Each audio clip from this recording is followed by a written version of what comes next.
মাদ্রাসা কেন জরুরি? কুফার ও মুশরিক জানে। আমার আপনার নবী বলতেছেন, কুল কায়নাতের যত কাফির আছে, ইহুদি হোক, খ্রিস্টান হোক, যে কোনো ধর্মের হোক, আল কুফরু মিল্লাতুন ওয়াহিদা। এই কাফিররা হচ্ছে একটি দলের লোক, সবাই মুসলমান, ইসলামের বিপক্ষে। এরা সব সময় চায় ইসলামের চারাককে যেন বুঝিয়ে দিই, ইসলামের জ্যোতিকে যেন বুঝিয়ে দিই। এই জন্য পৃথিবীর মুসলমান, ইংরেজরা অনেক চক্রান্ত করেছে, ইহুদিরা চক্রান্ত করেছে, খ্রিস্টানরা চক্রান্ত করেছে। আজ থেকে নয়, আমার নবী মুস্তাফার যুগে ইসলামের বাতিকে বুঝিয়ে দেওয়ার জন্য তারা বদরের যুদ্ধে 313 জন সাহাবীর মোকাবিলাতে হাজার কাফিরকে নিয়ে এসেছিল। জঙ্গে উহুদ, জঙ্গে খান্দাক, বড় বড় যুদ্ধের ময়দানে লড়াই করে তারা চেয়েছিল আজকে আমরা মুহাম্মদকে শেষ করে দিয়ে ইসলামের বাতিকে বুঝিয়ে দিব। কিন্তু আমার রব্বুল আলামিন আসমান থেকে ফেরেশতাদেরকে পাঠিয়ে সাহাবাদের হেল্প করে, সহযোগিতা করে, মুসলমানদেরকে বিজয় দান করে সারা পৃথিবীতে ইসলামের বাতিকে জ্বালিয়ে দিয়েছে। ইসলামের বাতিকে জ্বালিয়ে দিয়েছে। এই জন্য পৃথিবীর মুসলমান আজ পর্যন্ত চেষ্টা চলতেছে। আমরা ঘুমিয়ে আছি, বাবার জমি আবাদ করি খাই, চাকরি করি খাই, জালসা করি খাই, যে যেইভাবে রিজিক অর্জন করেন বসে বসে খাই। তো আমরা মনে করতেছি আমাদের শত্রু মনে হয় ঘুমিয়ে আছে। আমরা ঘুমিয়ে থাকলে শত্রু কিন্তু ঘুমিয়ে থাকে না। আজ টার্গেট করা হচ্ছে ইলমে দিন কি করে মিটানো যাবে। মাদ্রাসা শেষ করে দাও, আলিম তৈরি হবে না। আলিম যখন তৈরি না হবে, নবীর মোহাব্বত মানুষের অন্তরে কে বসাবে? খোদার ভয় মানুষের অন্তরে কে জাগাবে? নামাজের দিকে কে নিয়ে যাবে? রোজার দিকে কে নিয়ে যাবে? আলিম যখন শেষ হয়ে যাবে, মানুষ দিন থেকে বেজার হয়ে যাবে, নবী থেকে বেজার হয়ে যাবে, খোদা থেকে বেজার হয়ে যাবে। মহিলাদের পর্দা করার ব্যাপারে বলনেওয়ালা আলিম যখন না থাকবে, মহিলারা বেপর্দা হয়ে যাবে। তো ইসলামকে যদি ধ্বংস করতে হয়, আলিমকে ধ্বংস করো।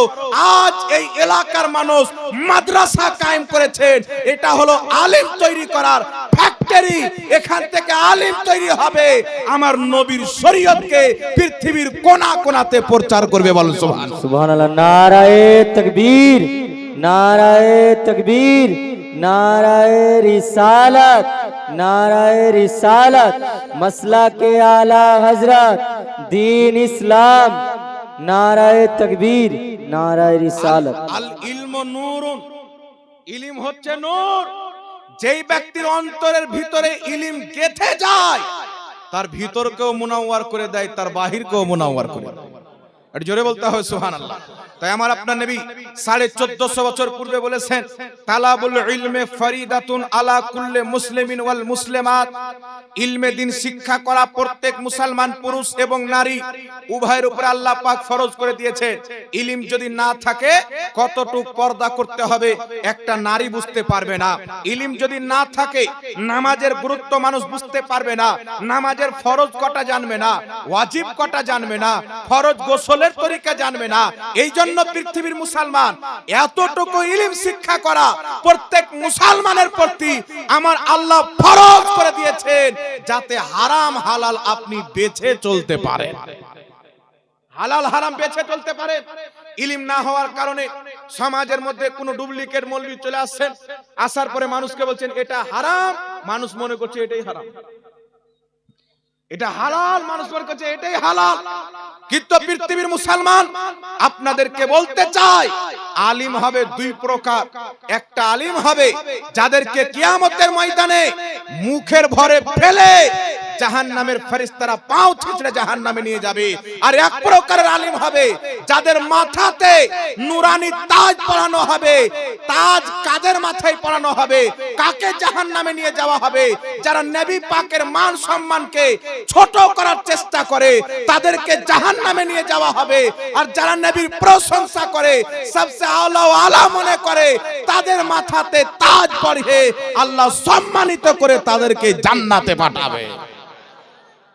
এইজন্য পৃথিবীর মুসলমান আহলে সুন্নাত ওয়াল জামাত, মুসলমানের বাচ্চারা কেমন আলিম হবে? তাদের নবীর বিপক্ষে কেউ যদি বলে, তারা আলিম কোরআন হাদিস থেকে জবাব দেবে।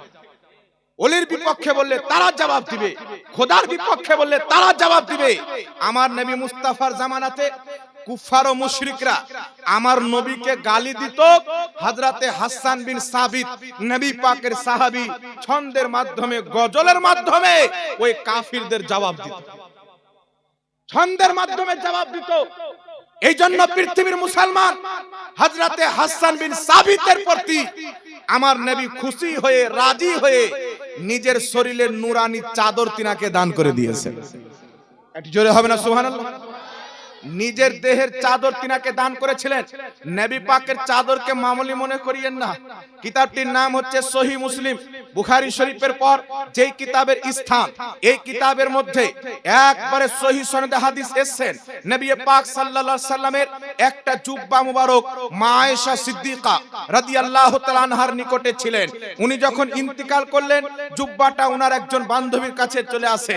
নবী পাকের ইন্তিকালের 30 বা 35 বছর পর যখন কোন ব্যক্তি অসুস্থ হতো, যেই রকম অসুখ হোক, যেই রকম ব্যারাম হোক, সেই মহিলাটি আমার আপনার নবী মুস্তাফা জুব্বা মুবারককে পানিতে ডুবিয়ে দিতেন। নবীর জুব্বা ধোয়া পানি অসুস্থ ব্যক্তিকে পান করিয়ে দিতেন। নবীর জুব্বার ওসিলাতে যতই বড় অসুখ হোক না কেন, যেমনই নবীর জুব্বা ধোয়া পানি পান করত, আল্লাহ তার অসুখকে দূর করে শিফা দান করে দিতেন, শিফা দান করে দিত। এই জন্য পৃথিবীর মুসলমান নবী পাক আলাইহিস সালাতু ওয়াস সালামের ঘর তৈরি হচ্ছে, নিজের ছেলেদেরকে আলিম বানাবেন, মেয়েদেরকে কোরআন পাক শিখাবেন, হালাল হারাম তারা চিনতে পারবে।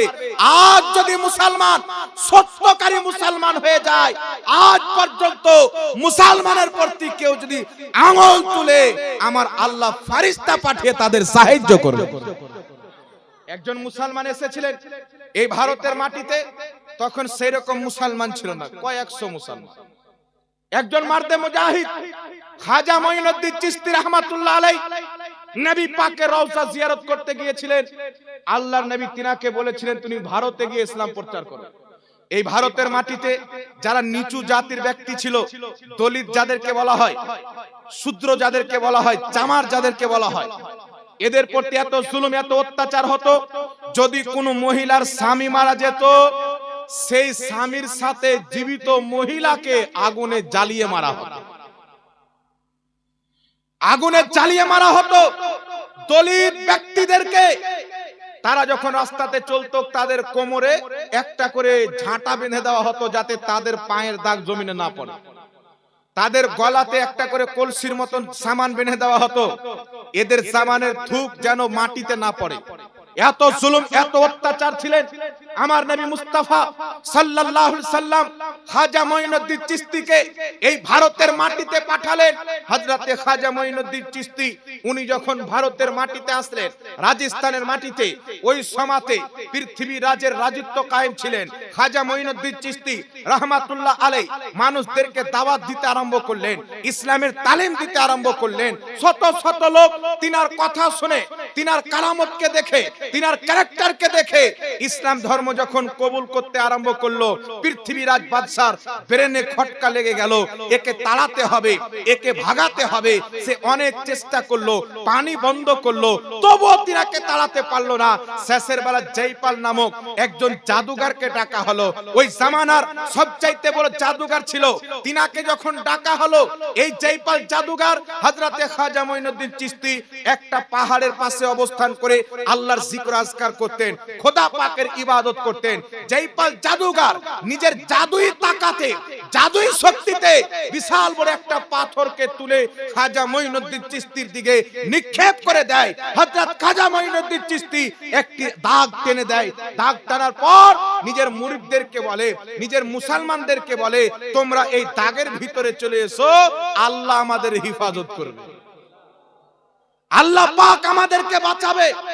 এই পৃথিবীর মুসলমান খাজা মঈনুদ্দিন চিশতির উপরে পাথর ফেলা হলো, ওই দাগের পাশে যখন চলে আসলো, আমার আল্লাহর হুকুমে পাথর দাঁড়িয়ে গেল।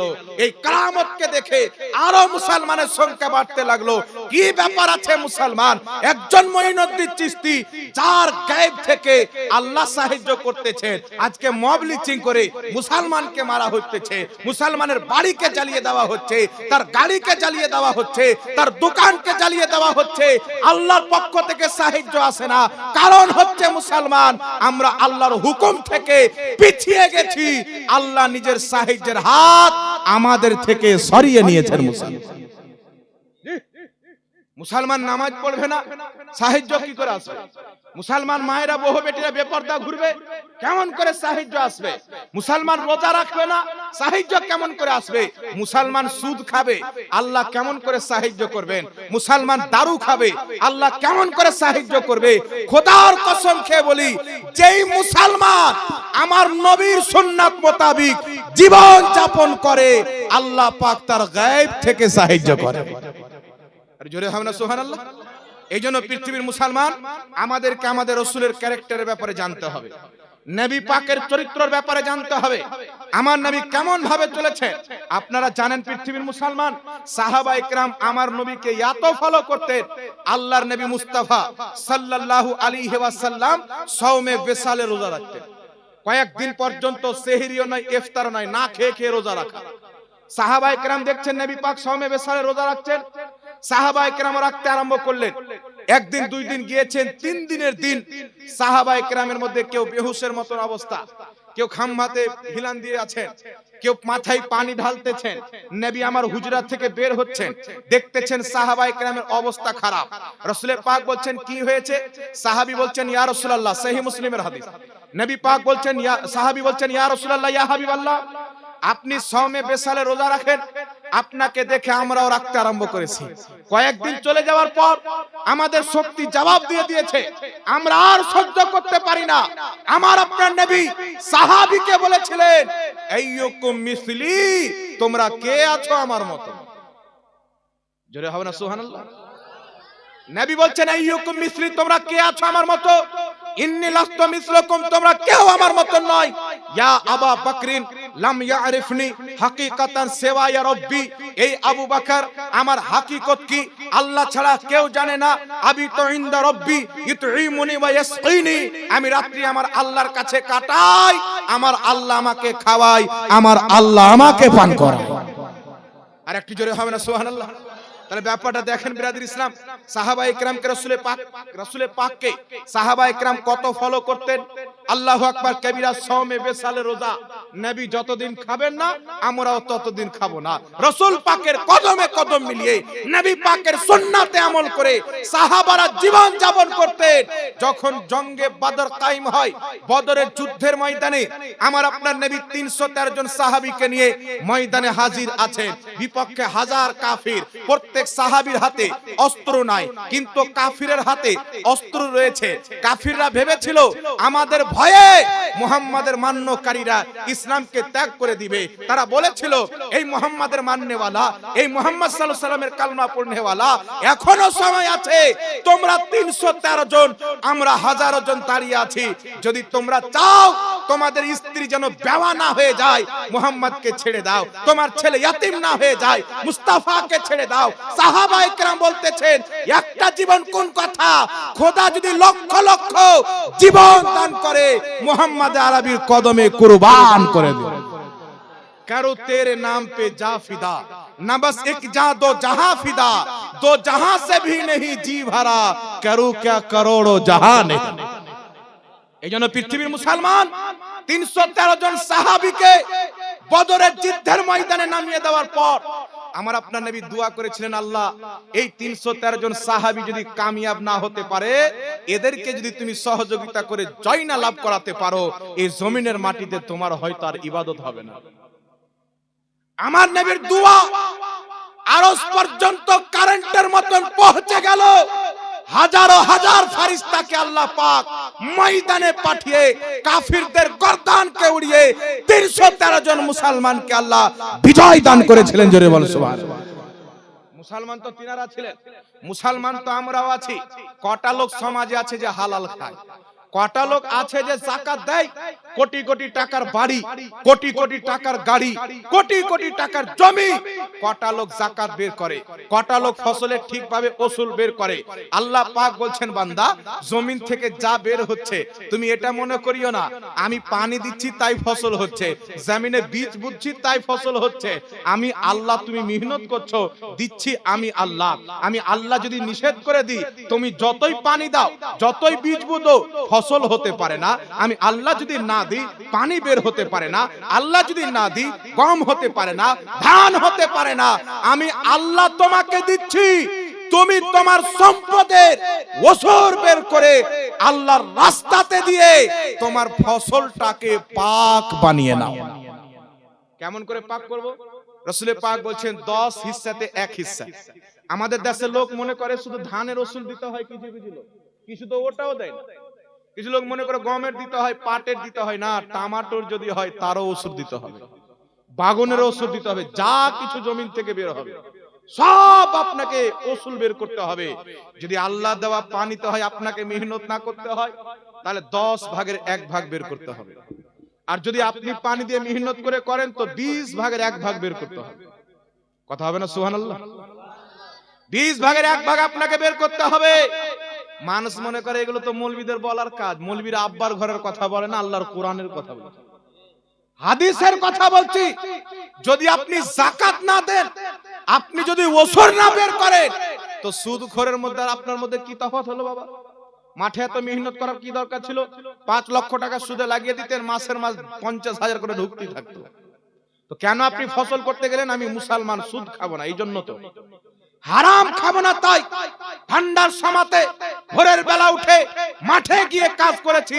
এত মেহনত করার পর আপনি যদি ওসর না বের করেন, সম্পদ টাকা ইনকাম করার পর যাকাত যদি না বের করেন, আপনিও কিন্তু হারাম খেলেন। এই জন্য বলছি বাবা, এত মেহনত যখন করছেন, ফসলের ওসর বের করবেন, টাকার যাকাত বের করবেন, আর এইগুলো জিনিস কোথায় দান করবেন? মাদ্রাসায় দান করবেন। সুবহানাল্লাহ হবে না? এলাকার গরিব গরবাকেও দিবেন, মাদ্রাসাতেও দান করবেন। আপনার সম্পদ পাক হয়ে যাবে। আপনার ছেলের মধ্যে মুখে যখন আপনি এই পাক লোকমা দিয়ে মানুষ করবেন, আপনার ছেলে কিয়ামতে আপনার প্রশংসা করবে। আর সুদের টাকা খাইয়ে, হারামের টাকা খাইয়ে ছেলে পিলেকে বড় করবেন, কিয়ামতের মাঠে আপনার কলার ধরে বলবে, বাবা আমাদেরকে হারাম খিলিয়ে মানুষ করেছিল, আমাদেরকে হারাম খিলিয়েছিলে। আপনার ছেলে আপনার কলার ধরবে। এই জন্য